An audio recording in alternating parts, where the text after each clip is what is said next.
Le combat spirituel est mal prêché ici à Limité. Délivrance n'est pas Likamounine. Yé, moi, soyo. Soki, Moubal Nabimi na 5 heures. Na 6 heures juste, vampire on a yé. Abete ma porte boy. Akanga porte à côté, à côté abim na motu boy. Akwa bizé na moi sonati. Abimi akei. Na douche nyon surtout na toilette nyon. Ateza na kata ndaku na toilette na kata ndaku na. Toilette eza bisika bikauka. Il y a la présence des démons. Ba mari de nuit. Ba côté la kabatu ndengeni. Puis troisième esprit géant. Eza ba sirène. Il y a des sirènes des eaux, des sirènes dans les airs, des sirènes des cimetières, les sirènes de la forêt et les sirènes des montagnes. Ba mari de nuit, ba côté la kabatu, par imposition de mains aussi, ba mauvais pasteur, ba koko transmettre batu, ba esprit wana. Pasteur azamili mabe mais pas mula libala. Il transmet les esprits qu'on appelle femme de nuit, mari de nuit, pas mari. Au moment où mari ba comme la problème ya kobota, ba te belé baza envoûté ndengo wana papa nanga. Et mari de nuit soki ko s'installer dans tout monde moi aussi. Voilà. Ba kopé ça yo ba infection. Tika bikaou ke za poubelle, ezali toilette, fosse septique na Égypte. Vous êtes sur Top Media TV. Voilà, Mbote Bandeko Balandi à Top Media Télévision, Bandeko Balandi nyonso ya émission Nabino, la maturité spirituelle. Voilà, la maturité spirituelle, cette émission qui a toujours été présentée par moi, votre frère Tadi Ngalapa, dans le souci de vous informer, dans le souci Omeme Labino, Makambu Yamala, Munabanda Kunabino, Bisika Boni, et Zouame Bino, Bino, Bae Bolinga Kamosala, qui toko Tadi Ngalapa, Asaï la Kabino, na Top Media Télévision. Aujourd'hui, nous allons recevoir pour vous un serviteur de Dieu, le docteur Patrick. Yé a kozala na biso mokolo ya lelo na émission na biso la maturité spirituelle, une façon ya kolendisa bana na nzambe, une façon ya ko partager lisusu connaissance na ye na bana na nzambe. Lelo tokolobela les trois grands esprits oyo etambusaka batu oyo ezalaka na se na mokili oyo tozalaka nango na ba vie na biso. Le docteur Patrick a kozala wana pona koluka moyen à répondre na ba question ya Tadi Ngalapa. Mais cette émission est réalisée par Bon Délivre. Merci pour la réalisation de cette émission. Un grand merci Nabino Bayenio Sope Bozo Kota, la émission O Nabandaku. Maman Zozo, la femme de papa Noé Mavaka Lanzinga. Merci beaucoup maman pour nos sage conseil et puis pour nos sacrifices, ça me va droit au cœur. Un grand merci aussi à maman Deborah Lubanda Kilo, ma mère à Calgary. Hein, maman, merci beaucoup parce que non, Ezo Salanga vraiment kitoko. Ezo Salanga kitoko. Maman, un grand merci aussi à Tata Mosia Banananga, Lisette Matala, hein, Lisette Matala, Lisa Koulouma depuis la France, Lisa Koulouma, Tata Mosia Banananga, na Pesibino Mbote. Lorsque je parle de Lisa Koulouma, à côté là, je vois une grande dame au nom de Madame Fifi Wechi. Fifi Wechi, la star, depuis quelque part, Fifi Wechi, la star, la grande dame. Merci hein, pour notre passage conseil. Et puis Madame Fifi Wechi, comme ça, Motenanga et pas il y a celle que nous appelons tous Kim Kimora. Kim Kimora double K, Kim Kimora double K, mis le respect à toi. Voilà, surtout le langage Moko Bandeko Balandi. Mon réalisateur Fongola Plateau, tout le monde le pasteur prophète Patrick Toluka Moeto Solanae, Topé Sae Maloba. Pasteur, bonjour prophète. Bonjour papa Tadi Ngalapa Nzamba Pambolayo. Na émission Ezamatata. La maturité spirituelle. Maturité. Ouais. Ah ouais, namoniza terrible. Ouais. Vraiment na sepel makasi mbala ya liboso ko participer na émission munene. Oh, il y a eu journaliste chevronné vraiment na zane sema makasi na pesi mbote na ba onyo subaza ba abonné na yo bo balandaka na bo batsa ba commentaire en bien et en mal. Voilà, le docteur Patrick pour toluka moeto kota na émission na biso, est-ce que vous pouvez nous accorder 2 petites minutes pour dire merci nankolo au kamba biso na losambo. Éternel le bon Dieu le tout puissant na pas mol ba onyo subazo landa biso na mokolo ya lelo. Seigneur Pamola Bango, na seng au circoncire matoi na bango. Na bengani distraction. Puissance Seigneur sur vol de pensée. Na kombo na Yesu Christo. Tikete balanda mate ya oyo. Ya maturité. Na émission oyo. Bolamu et produire bénédiction et produire élévation et succès na bomo na bango pe na mabota na bango na kombo na Jésus Christo. Amen. Amen. Voilà, c'est comme ça que nous allons commencer notre émission avec le prophète Patrick. Bien vêtu, prophète. Malanda ba émission no mingi na Sarah, vous avez toujours bien vêtu. En tout cas, c'est quoi les secrets? En tout cas, merci beaucoup. Tant on est autant dans le collège de la salle, baté qui biso tenue vestimentaire. Balbi na biso ce que je pousse en liboso mo konzi. Il faut olata bien. OK. Aux à la propre, ça dépend ma kokina. Kolata bien ba tel se biso ko zambila mbelete. Okozana la mamoko, mais au bongisi yango sukula bien au repasser kitoko. Au timwa cravate na yo et puis ça moi malamu. Alors tant que à batu. Tu as une émission qui est maturité. Ok. Sur maturité, na lati nanga polo moko boye, na lati kilote. Ozomo antenne maturité. Voilà. Olo ba makambo ya minene, ozo concerné avenir vie à batu. Ok. Et est-ce que yo moko penza oko permettre moto qui n'est pas ministre à la type polo na kilote? Jamais. Et aussi mbati. À côté. Voilà. Surtout na air à service. Alors na air à service pe ne biso to sala awa, ne ko sala évangile. Évangile ngwa nani? Il y a grand patron, le créateur des cieux et de la terre. Voilà. C'est lui qui donne le souffle de vie. Ah non non. Il faut être bien. Pourquoi prophète Patrick? Mais oui, c'est ça quand on transmet aux gens. Non. La question, excusez-moi, vous m'avez pas bien compris. Bon, peut-être c'est moi qui ai mal posé la question. J'allais justement demander pourquoi on vous appelle prophète Patrick. Voilà. Oui, prophète Mobikissi, voilà les noms. Ouais. Prophète Mobikissi, docteur Patrick. Okay. Je suis docteur de la parole de Dieu. Voilà. La Bible dit, étant descendu dans les régions inférieures de la terre, il a emmené avec lui les captifs jusque dans les régions les plus supérieures, afin de remplir toutes choses.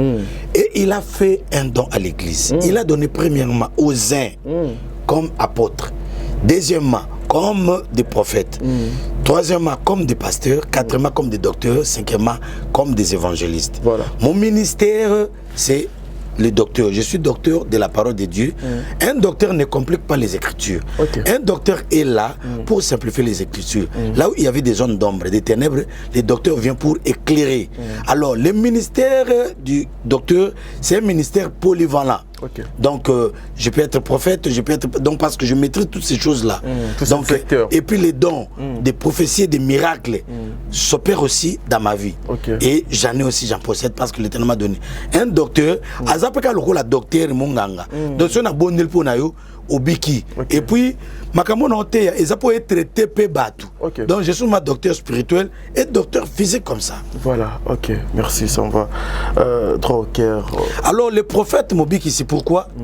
Parce que je prêche la parole de Dieu pure. Sans commentaire. Je n'ajoute rien. Attendez, lorsque vous parlez de la parole de Dieu pure, sans commentaire, ça veut dire quoi? Oui, parole de Dieu pure. Oui, bien, ça n'a pas religion, monsieur sous l'élo. Oh non, mobile faut en abat belé. Ah ok. Ozomona, eza religion pureté. OK. Ba religion monsieur ezali oboteya. Par exemple non bengana papa na onanda, bengana maman no poazando ki bengana bana yo. Bengana bango na Afrique na Congo. Est-ce que na poto bana yo botso bengana bango? Mais waneza beaucoup plus c'est vous qui prenez souvent le combat spirituel côté na bino kunande batu bopusa batu na balabala. Le combat spirituel est mal prêché ici à Limité et puis partout. Oh, mais na ndenge ke no soki ke no papa no zandoki bengane na ndaku. Ba no ba bandoki bengane. Non. Vous êtes pas délimité? Non, moi je ne suis pas délimité. Ah, okay. Écoute, la Bible dit dans le livre d'Éphésiens chapitre 6, si vous descendez, vous lisez. Nous n'avons pas à lutter contre la chair, ni contre le sang. Biso, to bunisa, mosunite nzotote. Tata moi ko bunisa été, maman ko bunisa été. Voilà. Ba ni ko numérique ko bitumba tozana on a banane. Mais nous avons à lutter contre les principautés, les dominations, les esprits méchants qui sont dans les lieux célestes. Papa, maman, la Bible dit si ton ennemi a soif, donne-lui du pain et de l'eau. S'il a faim, donne-lui du pain. Car en lui donnant du pain et de l'eau, c'est alors que tu charges sur sa tête du charbon du feu. Montre-lui l'amour. L'amour, c'est une arme efficace. Maman azandoki. Siko il faut qu'on fasse libanda. Ala libanda. Au foutelenda côté. Foutelenda koulé ça. Bon. na tout nos questions nan yoza na retourna aux questions kaka soko ko répondre te mais bato ba ko répondre mais c'est moi qui posais des questions soko ko répondre te bato ba ko répondre le docteur Mobi qui ici soko ko répondre te moi qui pose des questions soko répondre te bato ba ko répondre OK yoza sénateur yoza député hein Maman na yo obike no zandoki alala na zando fazer maman na yo akufi libana mbule epolela ya akufi to benga yo sénateur ndoki to maman na ndoki sénateur mutatiki maman libana ndoki o répondre ngai donc il faut pas ngana répondre voilà mesdames mesdemoiselles et messieurs ozomona alors nous n'avons pas lutté contre la chair et le sang voilà ba comment baté na bande lisusu na poto so que no bana baza bandoki obengani bango social service social ba ko ba jubana ba kangi yo irresponsable yo bengana bana pourquoi eko lukolo makambu eko baby sa vie na yo l'Europe c'est pour les femmes pour les enfants ne bat pas le bar mais c'est pour tout le monde mais wana lubika ne bat pas bango batu bazana moi ba pesa bango moi avantage moi bokoleka voilà donc si ko combat spirituel batéaka awa bengana bana na poto ba otea matewana ba otea te yango nga na utakuna te nzambe inspiré nga combat spirituel na ndenge nanga na yoka mutu moko te na ndenge nanga ni la je expliquer combat spirituel parce que le combat spirituel est dans la Bible ça a commencé au ciel la Bible dit il guerre dans le ciel Michael fit sortir vainqueur à Bengani Satan il le précipita ici sur la terre et la Bible dit malheur à la terre car le diable est descendu au milieu de vous, sachant qu'il a peu de temps, il est animé d'une grande colère. Voilà. Merci beaucoup. Voilà. Un grand merci aussi à Mama Bijou. Vous avez donné de l'eau à la personne qui avait besoin de l'eau. Vous avez donné aussi à manger à celle qui avait besoin de manger. Merci Mama Bijou depuis quelque part. Un grand merci à Mama Pamela Moussassa depuis Liverpool, Barbie Lacronde. Un grand merci Nabino Bayenyo Sobozo Kolanda Biso Blandine Tatala Awande Tozali Namosali Nanzambe Monene le docteur prophète Mobikisi Oyo Toyambiye Awa. Alors bien, si vous avez des problèmes, si vous avez des soucis, son numéro est affiché. Appelez le docteur Bokozo Solution. C'est pas lui qui donne des solutions. C'est le bon Dieu Ozakati Nayenda Pesaka Solution. Je vous ai vu bien vêtu, mais vous avez des signes. Nabilamba Nabino. Je suis intéressé Nabassine parce que aujourd'hui on va essayer de parler des signes. Des signes, il n'y a pas de problème. N'habitez signes. Là, excusez-moi, il y a un truc ici.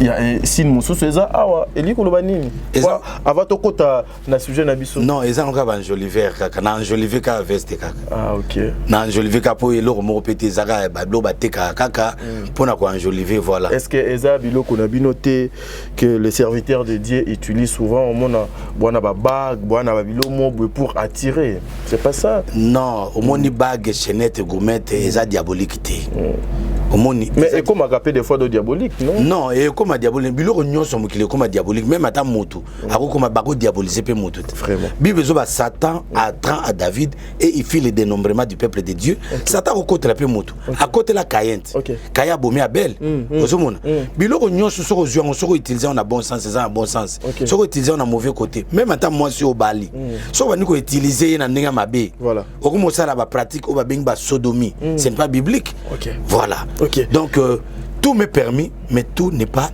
utile. Voilà, merci Bandeko Balandi Nakanisi. Ah, il parle bien, n'est-ce pas? Zolo va bien, n'est-ce pas? Azana matière, la maturité spirituelle, les alliés Katinae, les loto lobela, les trois grands esprits. Ok. Oui, oui. Lorsque Ozo Kamotu a lobby, ba exprimer ça tout yaminene. Nano lokola Mobikisi, Mosakoli. Le docteur et Kopé Sayo Makanisi Nini P Eloko Nini savait d'abord expliquer quoi les trois grands esprits. Les trois grands esprits géants, voilà. Yango muté bundi samukil na ndenge ya kosakanate. OK. Na bingango trois grands esprits simples et esprits géants. Géants, OK. Ezabiloko nini. Donc on a souki na trois grands esprits mais yo comme ça on tina géant. Oui, trois grands esprits géants. On était nanga na ye na ngona plateau na olelo. OK, OK. Esprit alboso c'est esprit des morts. OK. Ata Lazare au sekui au kufa. Comment? Esprit des morts et bomo kaka. Esprit de mort et boma Jésus-Christ de Nazareth. Ok. Jésus-Christ, alinga boya liwa. Bible zo bakeno mutoki na ebonga mi grimo di sang. Un ange fortificateur a dit Jésus a dit omela coupe wana. Comme la coupe elinko lubanini. Elinko il faut accepter que la mort te tue. Voilà. Liwe bomayo. Tant liwe bomi Jésus-Christ à la croix, la Bible dit Jésus-Christ a quitté na mabele. A sali ba opération minene. 4 grandes opérations. Il y a liboso. Bible so bakeno a seko si bassin. Bassin ba mona bassin na Israël ba otambula. Deuxième opération. Jésus-Christ a récupéré Fongo la Yaliwa. C'est pourquoi les Écritures déclarent ô mort, où est ton aiguillon? Mais à la croix, Liwa et Bomaki Jésus-Christ a Koufaki, à lui père. Pourquoi Mati abandonné? Mais tant qu'on a quitté Nassia Mabele Kuna, ne a botoli Fongo la Liwa, ne m'a commis un loba, et puis un prophète osé, puis comment mina corétien, ô mort, où est ton aiguillon? Et il a mis ça tout. Jésus-Christ a réconcilié Batuna Nzambe. Il a mis Nei a kozwa ba captif ba sel Nzambe azuba on a sama belé a mema bango na likolo pour être asaladon na église après ça va mission za ba apôtre ba prophète ba évangéliste ba docteur na ba pasteur. Ozomona. Voilà. Mais esprit de mort et ça qui musa na on a ekulusu pour na ko éliminer. Alors esprit de mort ezali esprit géant. Ata to benga ni esprit de mort lelo na bomona eke ti okufa kaka ato zana mbongo ndenge nini ato zana ba avion ato zana ba compte bancaire ato zana ba minganga ba médecin olandela ka so nzoto na ato zana ba garde du corps liwe ko ya ko zwa c'est un esprit de mort. Mais un esprit géant. Docteur. Neto ko étudier à côté la ndenge nini à ça la ndenge nini à opérer la ndenge nini bassine na ye. Voilà. C'est ça ce qu'on va étudier avec toi. Et les esprits géants, deuxième esprit géant, les maris de nuit, na femme de nuit. Mari de nuit, na femme de nuit zaka mutu moko. OK. Ye wana soka komi pana yo. Ange wana déchi a comme femme soit comme pas femme a comme mari à travers nini à côté nini à sala nini na bon na biso na ba na biso. Et puis troisième esprit géant ezaba sirène. Il y a des sirènes des eaux, des sirènes dans les airs, des sirènes des cimetières, les sirènes de la forêt et les sirènes des montagnes. Comment ils opèrent, comment comment opérer. Et puis il y a deux formes de sirènes. Il y a des sirènes de bonheur et les sirènes de séduction. Ok. Alors on a évité Olinto Bandana, na nini, na esprit de mort, na mari et femme de nuit, na sirène. Comme ça, sur base de ça, net au démarrer. Voilà, merci mesdames et demoiselles et messieurs, les trois grands esprits géants Oyo. Je pense que yo aux ananda, il est temps. Zoa kiti benda ba frère na yo ba fanda ba sœur ba fanda. Ngana zana besoin na proposer yo l'homme de Dieu to banda na Italie ba femme de nuit na ba mari de nuit. Merci ngi sabato belé na banda femme de nuit, mari de nuit, moko ya ba esprit géant wana e kotaka na nzoto wa mutu na vie ya mutu na ndenge nini. Merci beaucoup vraiment. Na banzi na émission lelo to so ka wana po ezana mambibele. OK, merci. Mari de nuit et femme de nuit. Voilà. Bauti wapi source na bango zanini basalaka nini ndeni ba bebisaka bato. Voilà. Na bano na source origine na bango. Tokotanga na Genèse chapitre 6 verset 2 au kiti pe tina 4. Et l'obénim. Bible lobi boy. Genèse chapitre 6 verset 2 to sauter na 4. Les fils de Dieu virent que les filles des hommes étaient belles et ils en prirent pour femmes parmi toutes celles qu'ils choisirent. Na 3, na 4, alors l'Éternel dit, mon esprit ne restera pas toujours dans l'homme, car l'homme n'est que chair et ses jours seront de 120 ans. Na 4, les géants étaient sur la terre en ce temps-là, après que les fils de Dieu furent venus vers les filles des hommes et qu'elles leur eurent donné des enfants. Ce sont là les héros qui furent famés dans l'Antiquité. Ok. Origine. Balobi, les fils de Dieu virent que les filles des hommes étaient belles. Voilà. Bana oyanzambi, ba ange. Donc Satan kweya na ba ange ba kita liboso. Bayana mokili. Deuxième shit oyo batu ba ebakati. Deuxième shit ezeso ba ange muso ba tikalaka ya bien. Voilà. Ba fils de Satan te ba fils de Dieu. Nde ba reconnaître bon na Bible. Bango pe batali suna mokili. Ba moni que non bana ya batu ya basi bazaki toko. Ba kiti. Les anges ont la possibilité. Parce que Jésus Christ a dit que non, les esprits n'ont ni chair ni os, mais ils ont la capacité, ils ont la possibilité, il y a que lata musuni. Parce que Jésus Christ c'est un esprit, voilà. À lata penzoto. Bah ange déchu, bah ange positif, ils ont la capacité à que lata nzoto. C'est pourquoi les Écritures déclarent, même les anges du Satan se déguisent à l'ange des lumières. Ba moni ke no bana ya batu bazaki tuku ba lati nzoto ba sepeli na bana ya batu envie posa écoutez le bango ba kiti ba sangisi nzoto ba coucher na bango.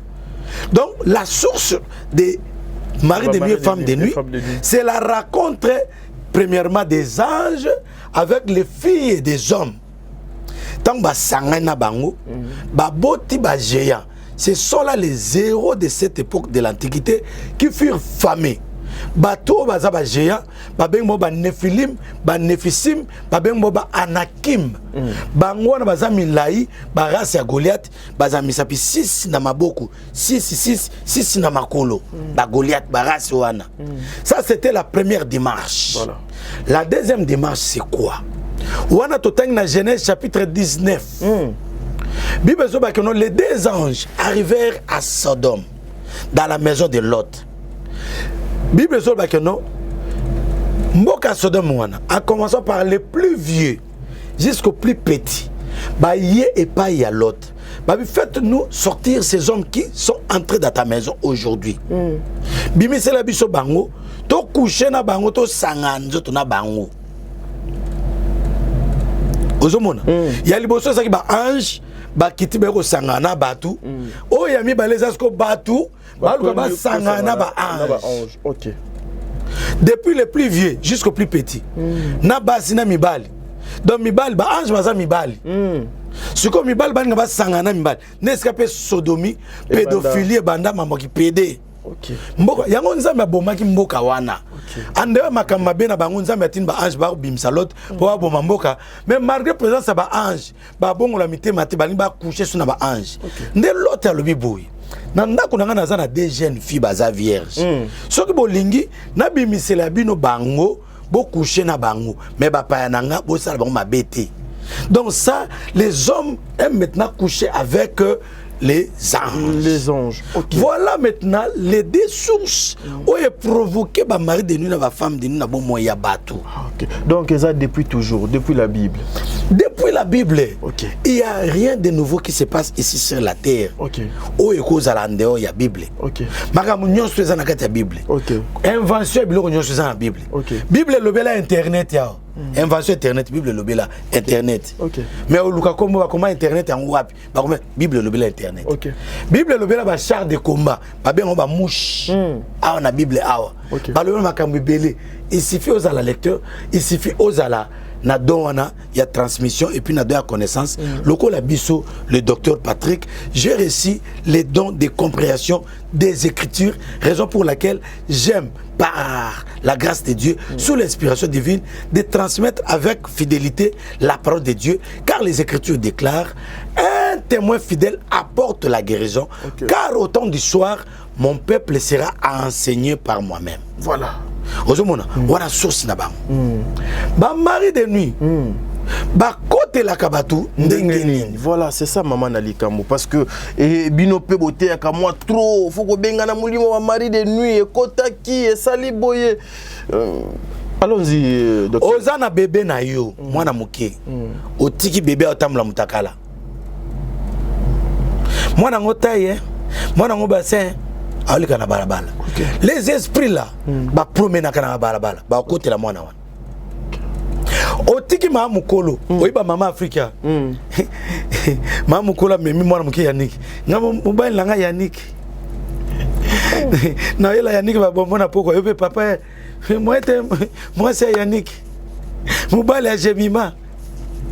Avec légèreté tu prends ces choses là, mais tu ne sais pas état d'âme mutuana. Tant yo tika benga mwana mobile na ye. A comme si mwana muke mobile na ye na butu.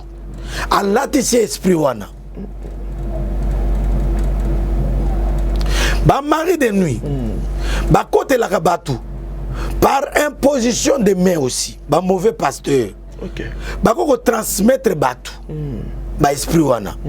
Pasteur azamili mabe mais opamula libala. Il transmet les esprits qu'on appelle femme de nuit, mari de nuit, pas mari.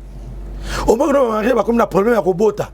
Ce sont la présence, ce sont les présences de femmes et mari de nuit dans ces couples. Voilà. Et au Komona, Mili Mabe zo côté batu ndenge nini ya femme de nuit, mari de nuit. Nambetu na yo. Bino uzaka no, ami nanga makopa, bulali na ye. Master nanga. Webeta dame na ete. Yo lana batu komena mbetu wana. Bakoto le mari de nuit. Mukolo mususu na lali na ami nanga moko boya otanga na campus. Kuna basengi ya boma mutu. Obika ami wana yola le pananga na ndaku nanga. Alobi 0h komi maman na biso pekisa biso tozonga na ndaku na 0h. Aogangela makasi vraiment mon ami tola la kana. Ngape na ndimi. Et komi na ba 2h.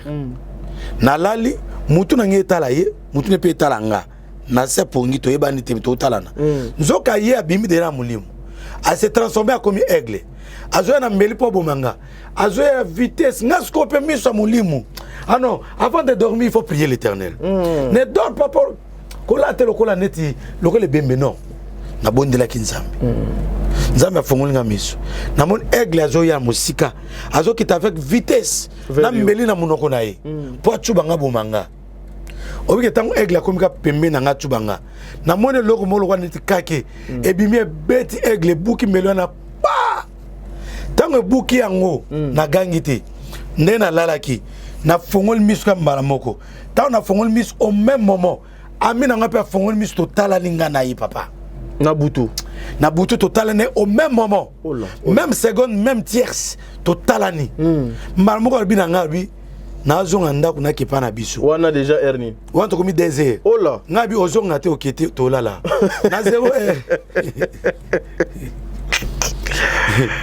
na 0h ba ozonga te mama mino gangelo bo na 2h kende to lala tina tongo ami wana abima na 2h kende ozomona aluka ya transmettre loko moko pananga mais kokite alors yo lata na bilamba na batu yo lata bilamba na batu to zana poto lata bilamba na batu lelo makamuno ekoma compliqué ozo libala te je poussani mais il y a la présence des maris de nuit des femmes de nuit bango ba compliqué libala na yo ne mo ngano mobala lingi yo mais na suka na mbala baksa présence de femme de nuit présence de mari de nuit ba mari de nuit ba ko tia mutu masque de vieillesse masque de régène longi ba kota na zero lata na bilamba exemple film sou ba lata na tina ba sous-vêtement na ba soutien oyebeta dame mutu wana te a okote la yo ba kota na ba rapport sexuel ya bitina tina te ya bizanga tina yo bimana n'importe qui papa bimana n'importe qui maman bimana n'importe qui oyebeta dame mutu wana te mutu wana za habiter na mari de nuit na femme de nuit azu atike le semence na kata nzoto mbala moko juste femme de nuit mari de nuit lelo zo luka libala zo yati lelo bana mbala fiançailles azo bala ote il y a la présence des maris et des femmes de nuit pas yo papa mari de nuit pas maman et ba esprit wana et aka ko tia batwe bazemi o mona ke no mwasi mabele ko vimba zemi ese kotaki déjà ça devient sérieux mais oui na zo bisa mari de nuit a tué mutuzemi bango zemi soka tué zemi ovimba libumuté OK ce mari de nuit a tué moi zemi moi ça vimba libumuté mabele evimba OK oh non ngana za nasto oh ngana za soki to le vimba na ona eza ninga mystique Ok. Oh non, mais il y a des femmes naturelles, OP, poitrine. Il y a des femmes naturelles, mais en majorité, ils sont combattus par ces esprits, mais oui. Ok. La majorité, basio la poitrine minene ba combattu. Bazalaka combattu makasi ba esprit na yaka ko visiter bango. Ok. Parce que balinga. Ba yoka posa ko bimisango libanda. E ko benda pe mbali mususu ba ya. Ba yoka posa ko simba yango. Posa ko utiliser yango. Ok, je comprends. Et ko fandi sa mari de nuit na kat na bango. Ok. Ba oza combattu na opto bengi envoûtement. Ok. Ti e comme possession, ti e comme obsession. Ba te belé baza envoûté ndengo wana papa nanga. Et mari de nuit soki ko s'installer na nzoto mwana mwasi. Voilà. Ba ko pesa yo ba infection. Lelo na Kinshasa na poto. Ba to infection na moni mwasi moko boazo ke États-Unis. Asombi tala carton ba moxicilline. OK na ondeni kuna ba to va traitement, il faut que non ordonnance. Donc ba zo ba moxicilline na aïna on a ndaku bato ba somba ngo basi ba dire que non ateka ba moxicilline. Les infections même en Europe, même aux États-Unis, qui donne les infections? Ozola na buto zolo tozo coucher na mari de nuit. Il y a des maris de nuit soft ou bien na kolba des maris de nuit concret et abstrait. Des maris de nuit bazaka concret et comme atena niveau comme mona bango penza ba bimelo na ndako. OK na douche au moni abimi. Moi c'est moi benganga papa, salanga délivrance. Délivrance na likamunini. Ye moi soyo soki mobile na bimi na 5h. Na 6h juste vampire na ye. Abetel ma porte boy. Akanga porte à côté abim na motu boy. Akwa bize na moi so na ti abimi akei. So moi sabi na komo sandeni. Loko mbala nga bima 5h ke ni musala. Ngapa la ngwa 5h. Ngasko musala nge bana 9h. Donc OK kuna na vandi boso musala de 5h 6h 7h na zonimba. Ti 9h musala bandi. Wana na kuta na mari de nuit anate. Mais soka mbala nga ke pongi kana lali. Na la te kamite ko aye. Chaque jour nous avons ça la papa.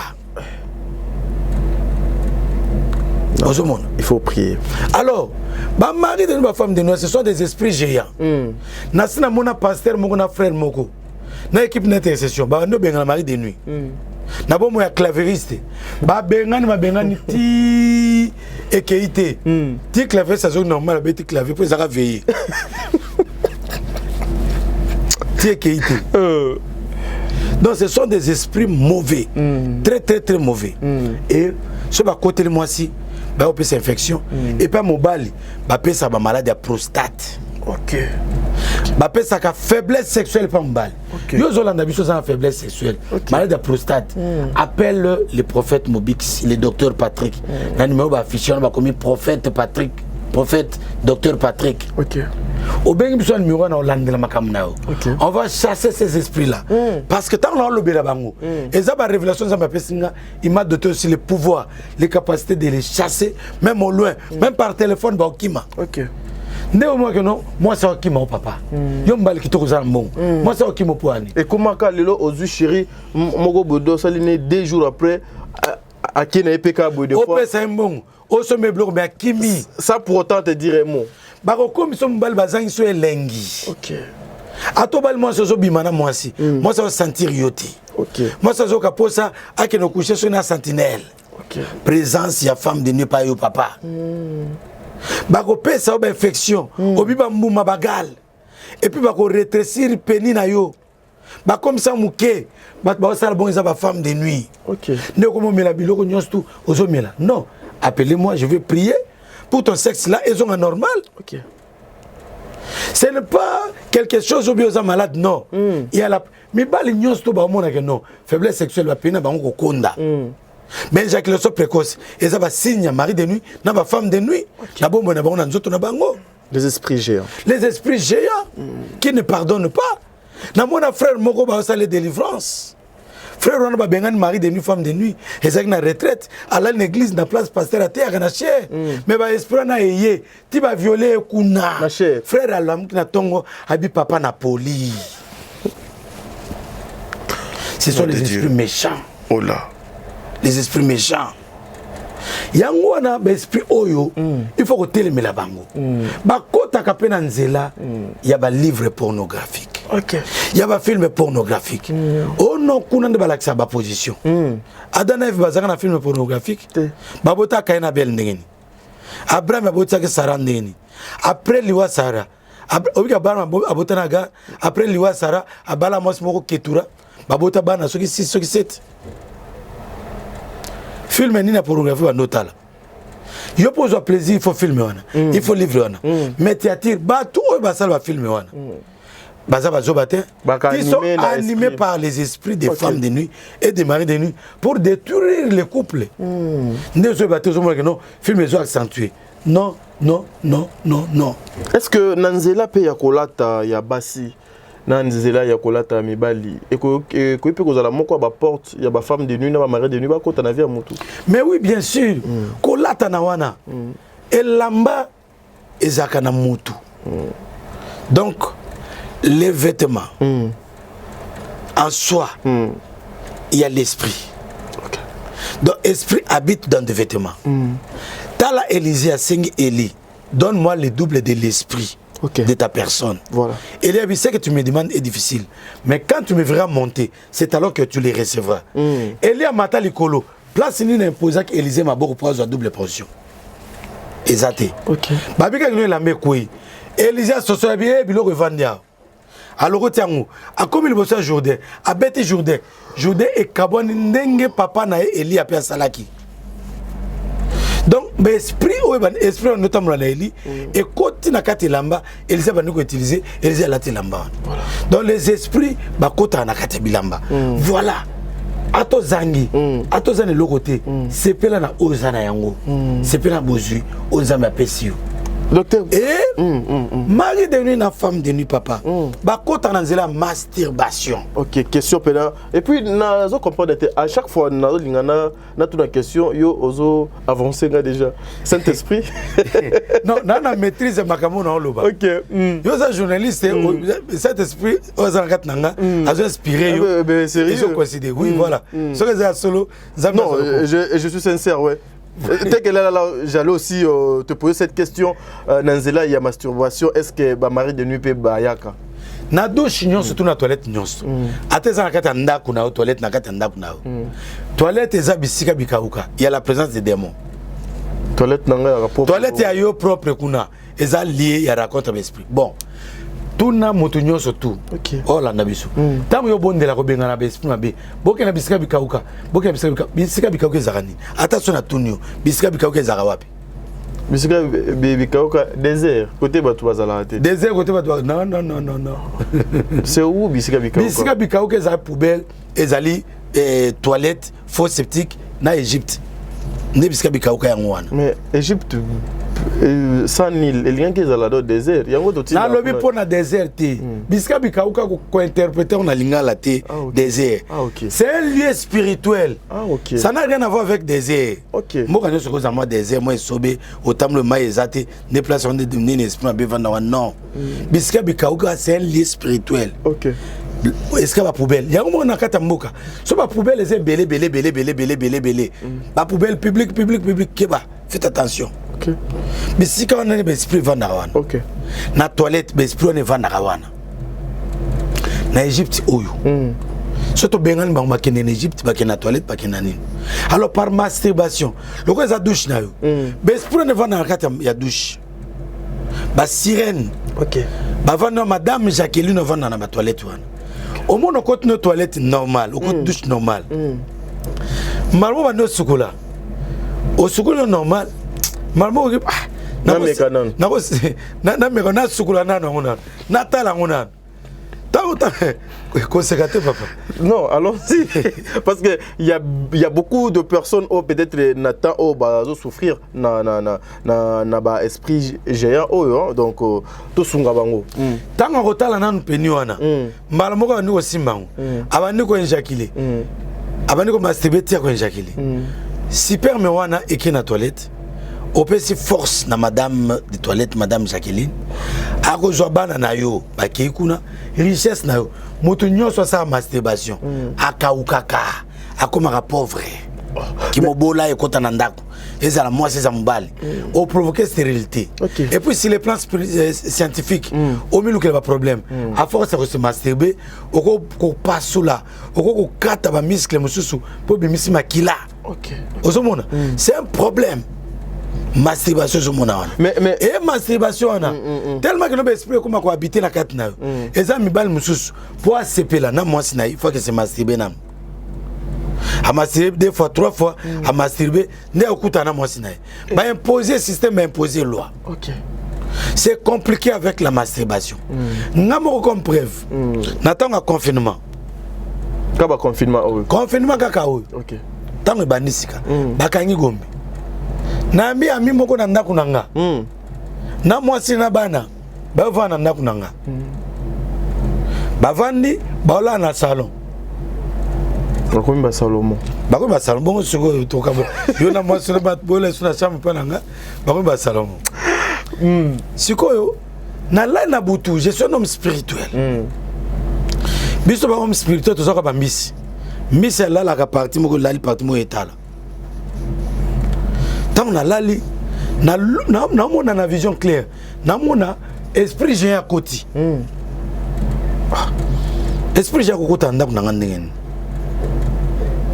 na ki ma lile na nzoto telemi ba bi singa ke no eza femme de nous à côté femme de nous côté anda kuna nga OK na bina fungula na no porte natala likamni zo sala makata ndako obi ke moi mention na lali Amina ngawana. Obi kazo masturber a internet a la film pornographie a casque a on matoi sozo ko matoi e bima boité a la film wana moi sina la liwana Salomo la ni na se ya zo se masturber kema wana lokola na place ola la te a zo se masturber pendant que no se masturber e ben ni be esprit ba ne ko lekana ba femme de ni ba ne ko lekana ba mari de ne ba ne ko lekana likolo ba tol ba sa ba vol spéciaux na bango ba remarquer que no mutu moko azo lokabiso ha benga biso ne tang ba ye mais ye muto sala ngwa monate parce que quand tu tombes dans le péché tu deviens aveugle. Nenga on a la qui na sanctification na moni bon na biso ki na kangi mon mbali ote alba na mona kete na fongoli porte na kangi et na ébicier malgré le confinement, tu cherches la pauvreté dans ma maison. Libère. Voilà. Voilà. Mais docteur, on a besoin de une question. Quand on a douche, il y a des couples aussi. Il y a des couples. Ou bien copain, na moment il y a copinage, na moi si pas ebele baloba témoin j'aime bien kosala makamnanga ya bolingo ya papa na maman na kati ya douche lorsque maezo kitawana je me sens mieux, je suis très à l'aise na douche des fois fona kimambe tunaye na douche tout ça là bien na papa na maman et ça la peine impact mo sur le plan spirituel. Oyebi ceux qui bobala namté boza ba célibataire boza ba copain ou boza na période de copinage nazo bisao c'est mauvais. Oko mona nzoto moi c'était tant bobala namté non il faut bala moi si docteur même moi so nazo bisao oko briller betapte l'homme quittera son père et sa femme. L'homme quittera son père et sa mère, s'attachera à sa femme